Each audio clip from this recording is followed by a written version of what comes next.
Armés de détecteurs de métaux et de pelles, des groupes se promènent dans la campagne néerlandaise. Ils suivent une carte des archives nationales néerlandaises. On pense qu'elle mène à 4 grandes boîtes remplies de diamants, de rubis, d'or, d'argent et de toutes sortes de bijoux. Les nazis avaient pillé le trésor après une explosion dans une banque en août 1944.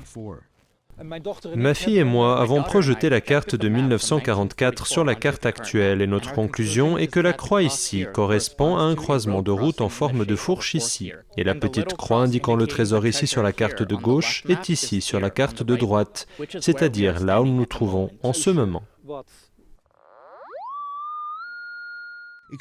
Jan Hensen affirme avoir passé des décennies à ratisser la région.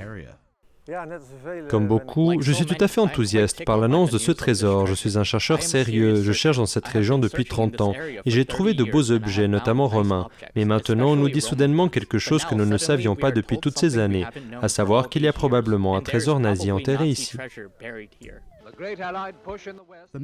La carte a été obtenue auprès d'un soldat allemand peu après la guerre. L'existence du trésor n'a jamais pu être totalement confirmée. Et il y a eu plusieurs tentatives ratées pour le trouver en 1947. L'ancien maire d'Omeren, Klaas Tames, dirige la fondation qui possède un terrain qui pourrait cacher le trésor. Il comprend l'engouement, mais il craint que cela ne devienne incontrôlable.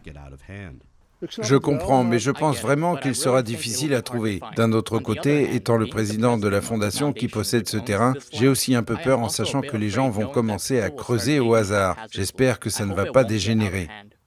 Ces chasseurs de trésors n'ont pour l'heure pas trouvé grand-chose, mais la croix marque toujours l'endroit.